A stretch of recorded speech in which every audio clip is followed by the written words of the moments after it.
by any measure. Kyrgyzstan's run to the knockout stages of the AFC Asian Cup, an international soccer tournament the country had never before qualified for, was a phenomenal success.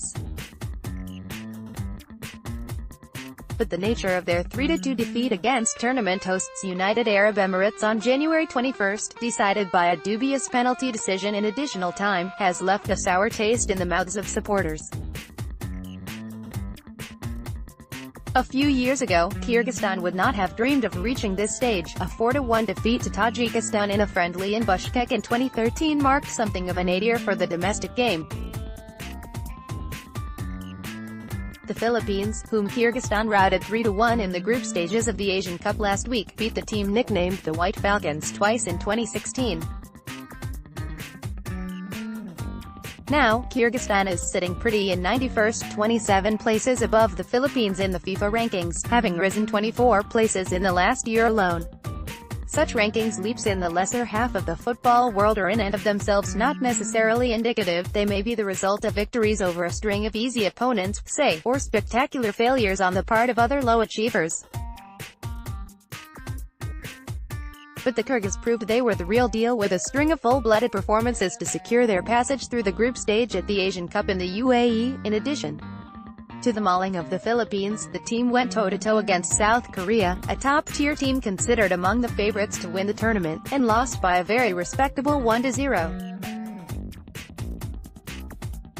Then there was the opening defeat against China, a game Kyrgyzstan was on course to win before it turned on a catastrophic goalkeeping blooper in the second half. That inaugural major tournament game came on the same day that hundreds protested against Chinese migration and a host of other ills perceived to be emanating from the Middle Kingdom. Sentiments towards Beijing were not helped by the fact it was a Chinese referee that awarded a very disputable match-winning penalty against Kyrgyzstan in the 103rd minute of their contest against the UAE. Before and after that contentious moment, Kyrgyzstan resembled a brave team that didn't know when it was beaten, twice coming back from behind against a side that was clear favorites to win. Once in the last minute of normal time, Kyrgyz players hit the frame of the goal 3 times over the course of the biggest fixture in the country's 27-year independence. The last of these near misses came in the final minute of added time when Tursunali Rustamov, scorer of Kyrgyzstan's second goal, burst onto a loose ball in the penalty box and smashed it against the crossbar. Kyrgyz supporters inside the stadium were visibly overwhelmed with emotion as they applauded their players at the finish. On social media, adulation of the players was accompanied in many posts by the hashtag. Once the dust has settled on this sporting high point for the country, the question will be where Kyrgyz soccer can go from here. Although the fruits of Kyrgyzstan's 2010 revolution are debatable as a whole, the fact that this year marked a turning point for the beautiful game there is enshrined as fact in the country's profile on FIFA's official website. Moreover, the upturn in the sport was overseen by the son-in-law of the country's embattled former president Almazbek Atambayev, Semete Sultanov, but Sultanov's period at the helm came to an abrupt end when he left his post on January 10, immediately after Kyrgyzstan progressed past the group stages. He stressed that his decision had nothing to do with external pressures, such as the ongoing political struggle between Atambayev and his successor, President Sooronbay Jeenbekov.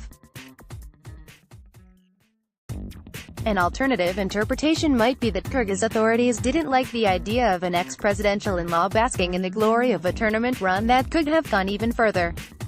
Sultanov claimed credit in his leaving statement for fundamental improvements to the Kyrgyz game at grassroots level as well as in the national team. Whether or not that is true, several of the stars that made the difference for Kyrgyzstan at this tournament were shrewd acquisitions who had made their footballing careers beyond the country's borders, rather than homegrown stars. Vitali Lux, the handsome striker who netted a hat-trick against the Philippines, was born in Kyrgyzstan but moved to Germany when he was 6. His call-up to the national squad came in 2015, when he was playing lower league football in Germany. Classy midfielder Edgar Bernhardt's emergence for the national team is a similar story. Given Bernhardt will be 36 and Lux 33 when the next Asian Cup comes around, there are fears that Kyrgyzstan's impressive debut in international football proper may also be a swan song. Supporters will hope otherwise, but for the moment they seem content to bask in the pride and perceived injustices that are the divine right of any soccer supporter. 2023 is a long way away.